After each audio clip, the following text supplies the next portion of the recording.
Buonasera amici appassionati di futsal e benvenuti dal Palalido, qui Odino Baggio per Roblox. Oggi la squadra di casa, il Valdagno, ospita il Montello Futsal, unica a punteggio pieno nel campionato di C1 Regione Veneto.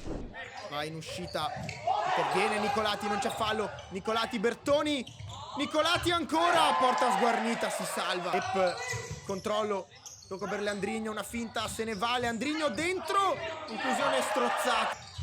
Panziera brucia Soldà, se ne va sulla sinistra, Panziera, conclusione fuori. Fischio dell'arbitro, parte Coppe col destro, insacca sull'angolino alla destra della porta difesa. Appoggio dietro, tocco in profondità, lo stop, la conclusione di Nicolini e patro da Panziera in profondità. Allo scambio, Leandrigno vede l'inserimento di Coppe mette a lato, contropiede, può ripartire il Montello. Nicolati, una serie di finte, Nicolati di punta, poi di nuovo Nicolati. Bertoni va da a puntare, riceve l'1-2, sempre a salvare il suo. Il Mursley allarga ma sbaglia tutto, riparte il Montello, conclusione di sinistro, il raddoppio della squadra ospite, 2-0.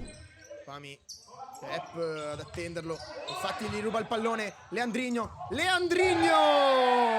un tocco dolce ma preciso del numero 10 in maglia bianca, 3-0 Montello. Leandrigno,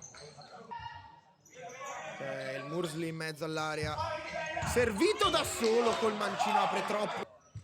Capitano Zarantonello va dentro in profondità, vuole l'1-2, servito invece fuori il numero 21, deviazione decisiva e Riccardo Ongaro segna il gol che vale si accentra in conduzione, contromovimento, poi se ne va, gran numero, la tocca il compagno, prontissimo. Ci sono Fantin e Bertoni, invece arriva dietro da Coppe,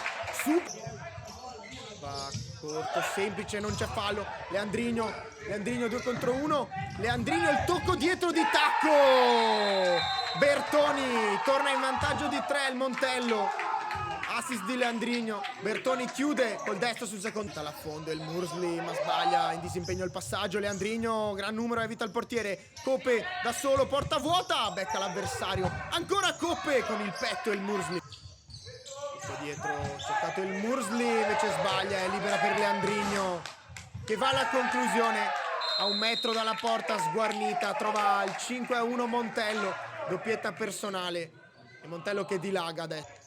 C'è Coppe non servito, taglia, poi la palla intercettata, ci va il numero 23, deviazione decisiva, il gol di Ezechiel Nicolini, dice 2-5. E il Mursley dentro anche Nicolini, sbaglia il passaggio il Mursley, Leandrigno può andare, porta sguarnita, ancora un gol del Montello, è sempre Leandrigno, tripletta personale per lui e sale a quota 7 reti stagionali. Zarantonello lascia Fami, poi va in profondità, lascia Fami il compito dell'1 contro 1, ancora Zarantonello, sempre loro due a scambiarsi il pallone. Fami avanza, trova il taglio in profondità, attende solo il fischio finale, un secondo e tasto stop, suona la sirena, finisce qui l'incontro al Palalido di via Alessandro Volta. È il Montello a imporsi per 6-2 e a fare 4 su 4 in campionato.